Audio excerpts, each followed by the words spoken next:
Good morning, everyone. Thank you, guys. This is great. It's an honor to be here again with all of you. And like Pastor Tim said, I could not sleep last night. The adrenaline pumping from the event and the generosity of the church and the fact that we're able to put in a well in the middle of the Mathare slum. There's over 800,000 people in this slum. And this will be a well that's going to provide water not just for the 120 orphaned and vulnerable children and their families, but the entire community. So it's going to be such a blessing. And our church, could stand up and do it. So thank you guys so much. As always, I love being here, and I love being able to share with all of you. I told the morning service that Pastor Tim gave me a message, a topic, and somehow in the craziness of life, I completely forgot he had given me that. So I went a different route. So I apologize for that. But I feel like this is a message God has for us today, and I want to go ahead and dive into that. So if you have a handout, I'd love for you to follow along. And this past year, my son Elijah just dived into sports. He hasn't been playing sports much, and as someone who loves sports, I didn't want to be the dad who's like pushing him and forcing him to play. I wanted it to be his own initiative. So this year, something clicked, something happened, and he's playing everything and just loving it. And when the basketball season started, we liked his coach a lot, but something happened, a personal thing, and they could no longer coach. So this program asked if a parent would volunteer to coach. And Elise said, Ray, why don't you coach? You'd be great at it. And I said, there's no way I can coach these little kids. I'm too impatient. And I have, with sports, I get, angry, like a Christian sort of anger. And I just didn't want to put myself in that situation where I'm going to be yelling and screaming and just a bad look for everybody. So, not going to work. Another mom stepped up to coach, and I thought this would be great. She's going to do it. Problem was she had never played basketball before. She didn't know all the rules. She thought it was 10 versus 10 and not 5 versus 5. And at one point, she was passing the ball by kicking it to the other players. So I think she got confused with soccer and basketball. So I'm like, I'm going to have to step in and just do it.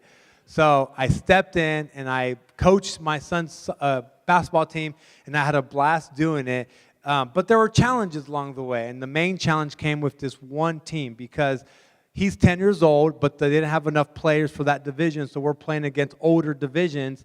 And the last game of the season, the other team shows up, and the kids have facial hair. And I knew it was going to be a problem. They're big, they're bigger than me, and they're playing against Elijah, who's 10 years old, and Elijah's tall for his age, so most of the kids are tiny. And, during that time, this other team is being aggressive, they're pushing, they're playing rough, and I'm just getting more and more frustrated where finally you lose it, and I'm yelling at the referee, I'm yelling at the other coach, I'm yelling at the other kids, I'm arguing, I get a technical foul, they kick me out, they want me out of the gym, and Elise has left a long time ago. She doesn't want to be a part of this. I'm by myself. Elijah just had his head down. He's embarrassed. And I'm just frustrated at the whole situation. And I'll stop the story there. But on the way home from the police station, no, I'm just kidding. No, just kidding. But on the way home, Elijah said, Dad, that was so embarrassing. Why did you do that? Why did you embarrass me? Why did you get so mad? It's just a game. We're supposed to have fun. Didn't you say the key word was fun and not win? And he's absolutely correct. But I told him this. I said, Elijah, I saw the way they were pushing you and kind of being rough with you. And here's the phrase I told him that I want to talk about this morning. It's, you never stop fighting for your own. And when you see someone doing harm to your own, you step up. It's like a human nature. You never stop fighting for your own. And this morning, I want to talk about the fight for justice in that context. The fight to make things that are wrong right. The fight to provide water for children in the slum. The fight to provide education for the children of Honduras. Those fights, that fight for justice, I want you to look at that in this idea that you never stop fighting for your own. There's this famous Russian scholar that I cannot pronounce his name, but Pastor Tim knows him very well. He wrote a book, and he said this. He said there's two kind of problems. The first kind of problem is a faraway problem. The problem that is far away, you don't understand it, and you don't get close enough to ever feel it, So it stays far away. And the second kind of problem is a problem that's up close and personal. We've experienced it. It's left marks on our life. Now it's personal. And that's the difference with justice. When justice just stays as an over there problem, we have to help those kids over there, or there's street kids over there, or they're orphans over there. It's far away. We've never experienced it. We've never seen it. It just becomes a project, another to-do. It's something that, okay, we got to fight for justice. We'll pray for it every once in a while, but it stays an over there problem. It never becomes our own problem, of fighting for our own problem. But here's the thing about that fight. The fight for justice is hard. It takes dedication. It's difficult. You're going to have ups and you're going to have downs. You're going to face hardships. You're going to have to fight corrupt government. You're going to have to fight systematic poverty. You're going to have to fight immoral leaderships and people who have bad agendas. And you're going to have to fight people who are harming innocent children. And it's just a hard fight. And I've seen a lot of people start to fight enthusiastically and then give up after a while. And they start wondering, is it worth it? Is it worth battling? Are we really making a difference? Is this a chance? Is what we're doing worth the effort and the sweat and the blood and the tears? And we have to make a decision. Is it worth fighting for justice for an over there problem? So how do we continue? How do we make this problem become our problem, and how do we resist the urge to quit and to stay dedicated? Because as a follower of Christ, this is part of the call. When we said a yes to God, we said a yes, and He enlisted us to go and to serve and to care and to love and to go into the places where children are hurt and abused, and to be there for them, to be their voice, to be their advocates, to provide love and homes and healing for these children, and not just children, but for the least of these. And it's impossible to read the Bible, to read Genesis to Revelations, and then conclude, God doesn't want me to be engaged. Because all the stories from the Old Testament to the New Testament all tell us the same thing, that God is calling us to engage, to make a difference, to love His children. You go from the parables of the Good Samaritan, the lost sheep, the sheep and the goat, and Jesus' life, and they all say the same thing. God is calling us to fight for justice, to fight for these kids, to fight for the least of these, to fight for the lost. And here's my argument. Even though it's a hard fight, even though it's a difficult fight, and even though lots of people give up and don't continue because they start wondering, are we making a difference? The people aren't even grateful, all sorts of excuses. We need to continue because there's a connection between worship and justice. There's an intimate connection between worship, our love of God, our obeying the greatest command to love God with all of our heart, all of our soul, all of our mind, and all of our strength. There's a connection between that and justice and fighting this fight. And I believe that once we understand that connection, that's going to fuel us to continue. It's going to give us the courage we need to persevere when the battle is difficult. So, before I walk into that connection and we go into the Bible, I want to do an activity real quick because I want to make a point here. So, I want you to talk to your neighbor. We're going to pair up for a second. And here's what I want you to do. I want you to, on a scale of 1 to 10, 1 is horrible and 10 is the best. I want you to judge or make a decision on how you will grade the worship set that was this morning. No, I'm just kidding. Don't do that. Don't do that. But that's an activity, right? If I were to have you do that, judge, what will you use? What criteria will you use to judge the worship? Would it be how they looked? If it was skinny jeans, long hair, did they look the parts? Was that a criteria? Or would it be musicality? How were the drums? Were they in sync with the guitar and the bass? Or would you judge the lyrics of the songs? Are they theologically correct? How would you judge the worship, right? And all of us have our own criteria. And I know we're never supposed to do this. Only God can judge, and He sees our hearts. But human nature, that's what we do, right? We'll go home this afternoon. We'll have lunch with our family. And Elise and I go, and we talk about church, How was Sunday school? My daughter will show me a craft she gave, and then that craft's going to end up in the recycle. And then until she finds it, it's going to say, Dad, you're throwing Jesus in the recycle. And I'll say, no, your mom did, not me. And Elise and I are going to talk and say, hey, what'd you think of that song? Oh, I love that one song. That song was so inspiring. I'm going to find it on Spotify and start listening to it. And then I'll say, yeah, but what about the other song? Man, that song is old. It's from the 80s or the 1880s. It's just a really old song. And then Elise will say something like, and the pastor, he was so boring. He just went on and on and on and didn't make any sense. And then I'll say, yeah, it was not my best message, but I'm going to work on it. But basically what we're going to do is we're going to judge the worship based on what I got out of that worship, right? How did it respond?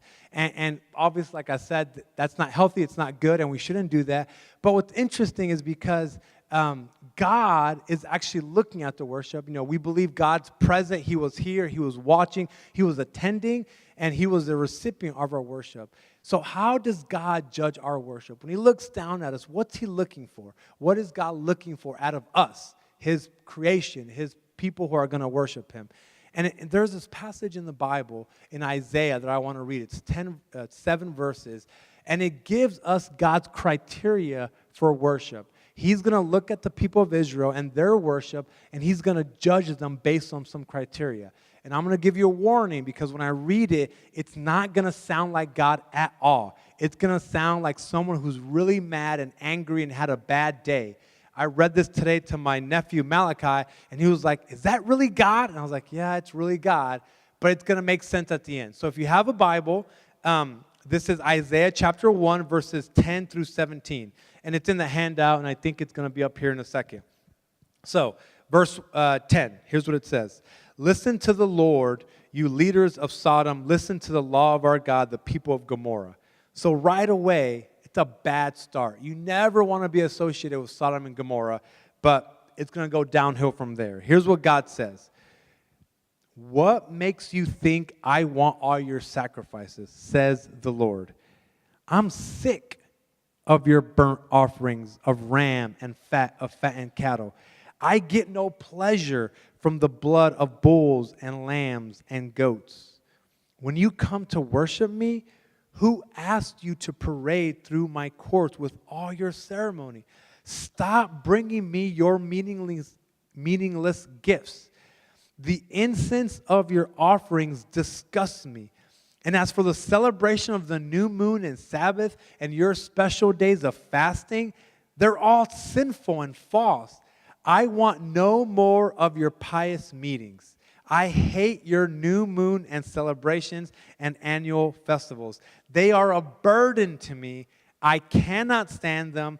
And when you lift up your hands in prayers, I will not look. Though you offer many prayers, I won't listen. For your hands are covered with blood of innocent victims. Okay, that is not going to make the Christmas card, right? Hallmark is not going to put this on their cards and say, Merry Christmas, I am disgusted, I hate, I don't want to know anything about this. Or imagine, we have welcome signs when people come to church. What if we had that sign? I am sick of your pious meetings, welcome to Washington Cathedral. That just wouldn't work, right? And here's what's crazy is that, God invented worship. This whole system of sacrificing the animals in the old days and now worshiping, this was God's idea. He invented church. He invented the temple. He invented worship. So why is he so mad? What have the people of Israel done to make God so frustrated and angry? What did they do? Did they kill a bunch of people? Did they start a war they weren't supposed to start? Did they steal something? Are they worshiping other gods? Like, what is it they're doing to make God so angry? And here's what we're going to find out. It's not what they're doing. It's what they're not doing that makes God angry. It's not what they've done. It's what they've left undone. So verse 17, God's going to tell them to change their mind, to repent. And here's how he says it. He says, wash yourselves and be clean. Get your sins out of my sight. give up your evil ways. And then here he goes into specifics. Learn to do good. Seek justice. Help the oppressed. Defend the cause of the orphan. And fight for the rights of widows. You see, what the people of Israel is not doing, what they're not doing, is they're not seeking justice. They're not helping the oppressed. They're not defending the rights of the orphan and the vulnerable. They're not fighting for the widows. They're the people who are most helpless in this world, the people that have no rights and no say and no voice and no power to help themselves. The people of Israel, they have the power, they have the resources, they have the ability, they have the platform and the voice to make a difference in them, but they're not doing it. They're ignoring them. And what God is saying is your worship is full of words. It's symbolic ritual, but you haven't actually helped anyone. And that's why your worship doesn't come to God. And because God is saying those two things, justice and worship, they're connected. So why is that so important to God? Why does God care so much about how we treat His children? Why does God care so much about what we're doing to the least of these? And to kind of explain that, I want to tell you this imaginary story to give you an idea of why this matters. And let me just say this. If you keep on reading that passage, it gets to this beautiful poem of God's grace and God's forgiveness and how our sins are red as scarlet, He's going to make them as white as snow. So continue reading it on your own time. Now, here's the story. I want you to imagine this. I want you to imagine that Elijah, my son, is riding his bike to school.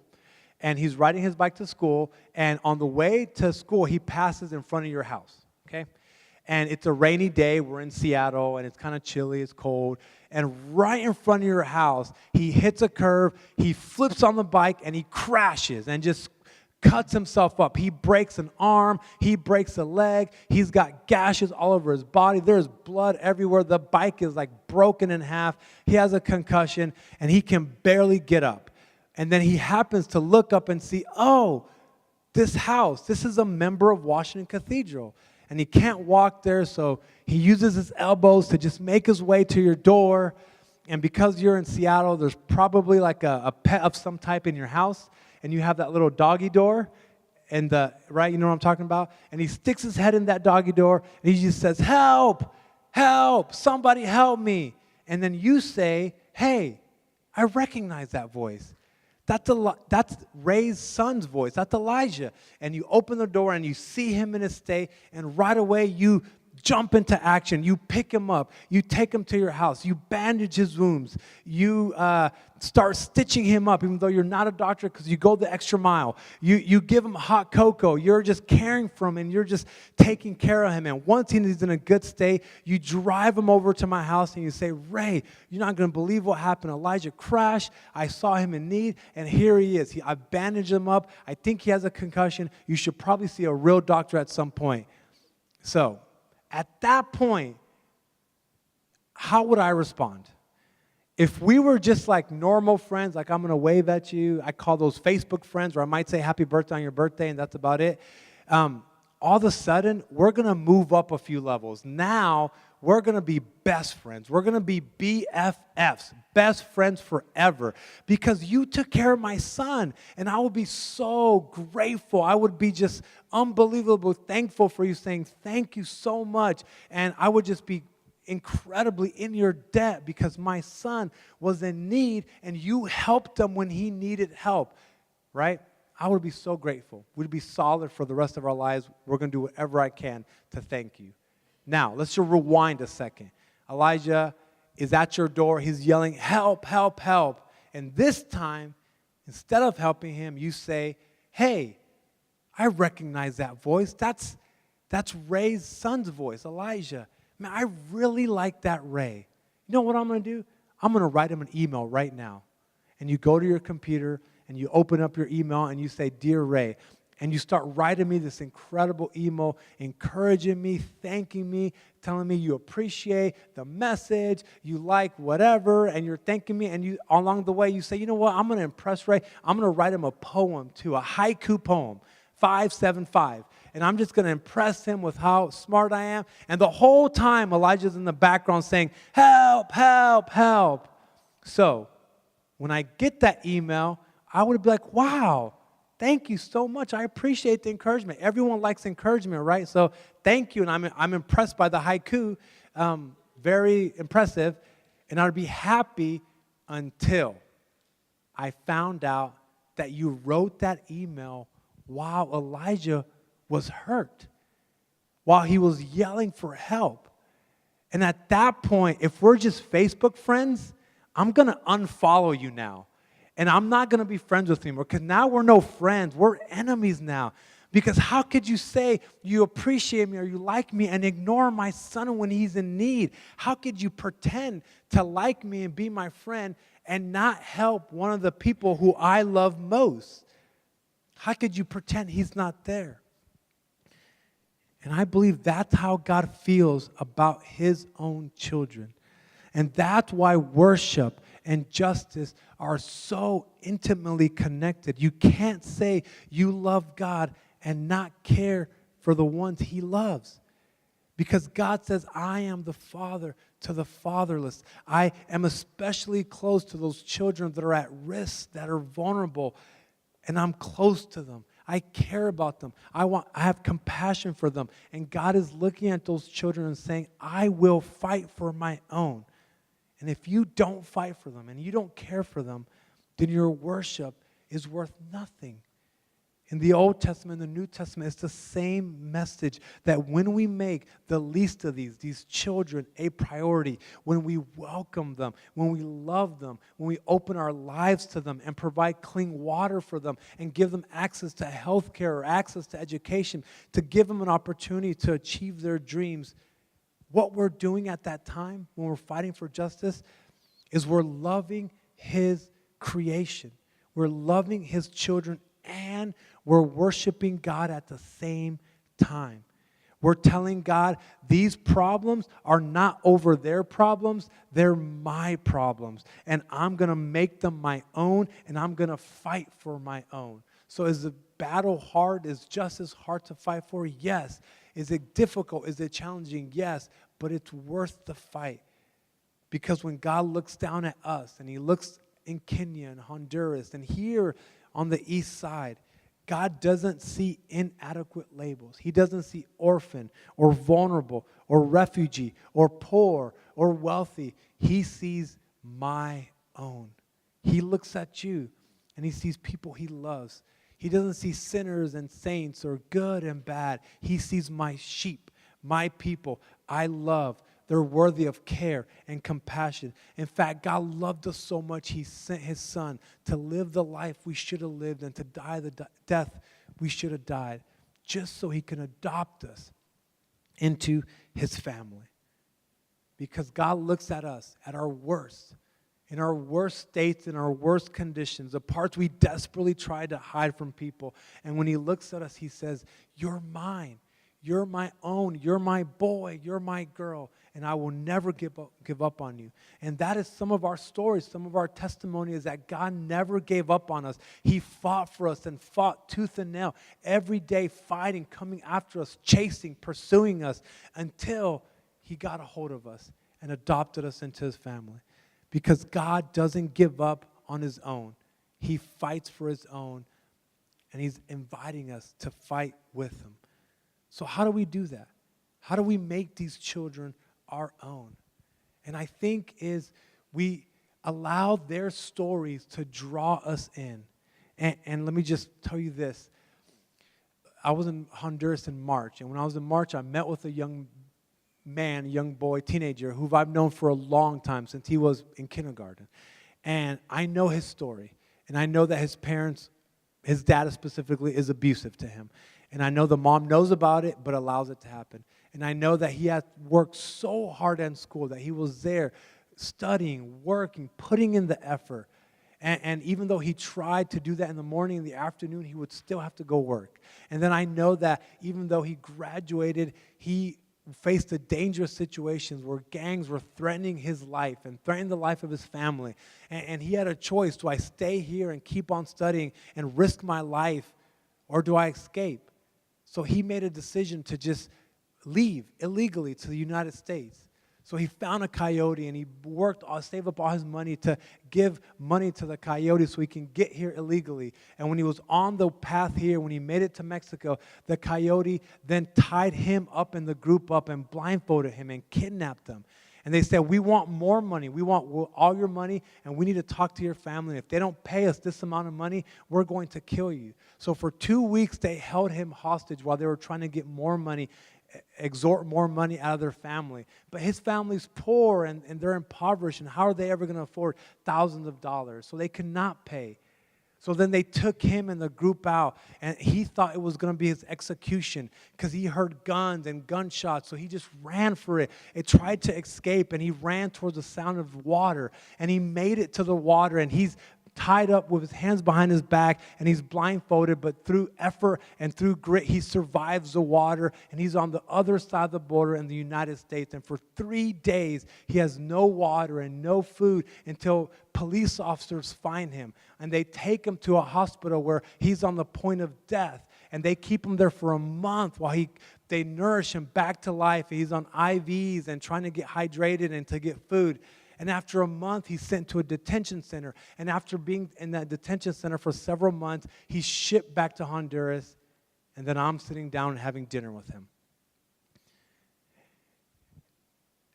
And the reason I fight for justice is because his story draws me to fight for the justice he deserves. I've never really cared about gangs in Honduras. That's not really my thing. And I've really never cared about immigration. Immigration isn't my thing either. It's an over there problem. I was born a United States citizen in the great state of Texas, so I don't have to worry about that. But suddenly, his story is drawing on me. It's saying, will you fight for me?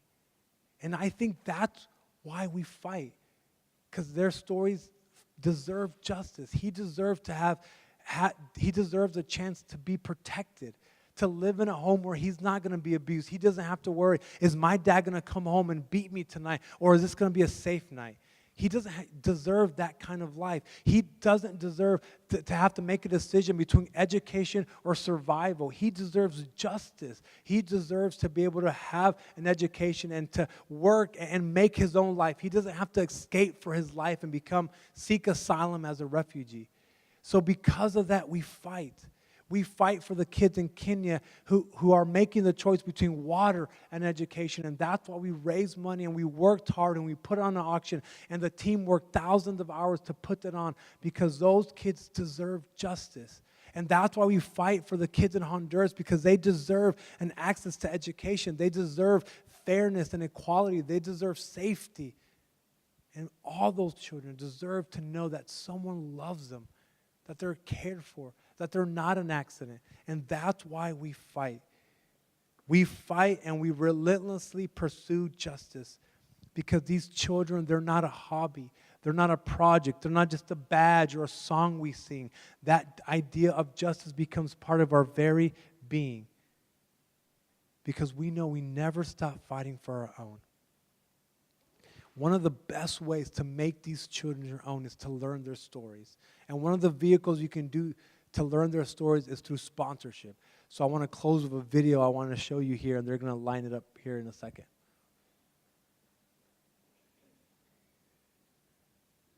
Or maybe not. Okay, perfect. Well, as he's looking at that, I'll tell you about it. The reason I'm such a proponent of sponsorship is because, like I said last night, sponsorship allows us to take this big problem and make it personal. This over there problem, and now it's a me problem or my problem. So sponsorship tells you the story. So it's not just 17 million kids in Africa. It's not just hundreds of kids in Honduras. It's Wilfreda. She's got a story. And her story matters, and I know her story. And it's not just a number or statistic, it's a face, it's a child created in the image of God that matters. So that's why what we're trying to do as a church is to sponsor as many kids as possible. And we will love for you to do it. It's an easy way to get your family involved and knowing their stories and make this your own. But even if you can't do it, and right now financially $36 a month is too much, I still want you to take one of these, because I've gotten these in my kids' rooms, and it's their way where they can pray. And you can put this picture on the refrigerator, and you can pray for these kids. And every time you walk by, you can say, God, bring justice to Frida at Patmos. Help her family find employment. Help her continue to study. Keep her mom, who has HIV, healthy and safe. Allow her to keep the medicine that's going to allow her to survive so she can take care of Wilfrida. And that's why sponsorship is so valuable to us. And as a church, right over there where it says sponsorship, there's a bunch of profiles, and I would love for if every family walked away with one of these, whether you're going to sponsor or not. And if you decide to, very easy, just go on the website, look up the child, and you'll be able to sponsor that child. Because every child matters. Every child created in the image of God. So until there's more than enough, until we've fought for justice, and until God has returned to fix things and make things right, we're going to fight for these kids.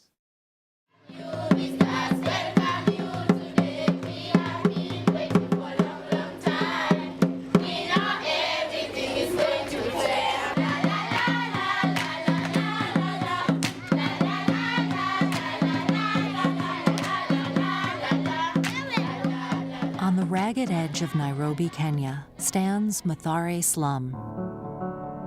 More than 300,000 children call this place home. Poverty has a venomous grip on each family in Mathare. Stable income is elusive. HIV is rampant. And children are left to survive on their own.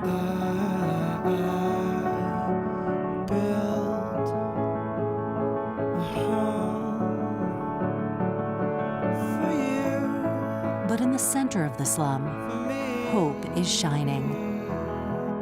In the center of Mathare, you'll find Patmos Junior School. Orphan Outreach is honored to partner with Patmos. It's a safe haven for orphans and vulnerable children. With Christian faith, quality education, and nutritious meals. There is godly mentoring, medical care, and encouragement from friends around the world. Friends just like you.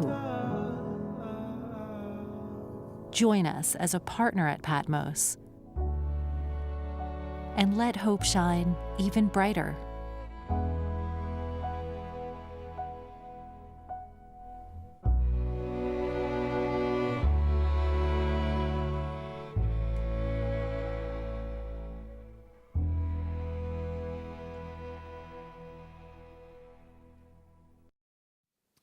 I got you. You're my own, and you never stop fighting for your own. Again, I feel like I'm speaking to the choir here because Washington Cathedral, you guys have been so generous, and you've made these programs in Honduras and Kenya your own. So if you hear anything, thank you so much for everything you're doing on behalf of these kids. Let me say a prayer. Father, our Father, who loves us, who never gave up on us, who has never stopped fighting for us, we thank you for your relentless pursuit of us. And in response, we want to relentlessly pursue justice. Justice for the kids of Honduras. Justice for the children in Kenya. So give us the energy and the courage to pursue, to fight. And even when we're tired, and even when we face obstacles, and even we want to give up, or even when it just becomes overwhelming and we don't know what to do, and we're wondering, are we making a difference? And we're wondering, why is this challenging coming up? We're going to continue fighting, because we're never stop fighting for our own. And these children are our own. So as we go as a church, be with us. Bless every person who's here. Bless their families. And speak to us quietly, softly, on how we can make these children our own. In your name we pray, Jesus. Amen.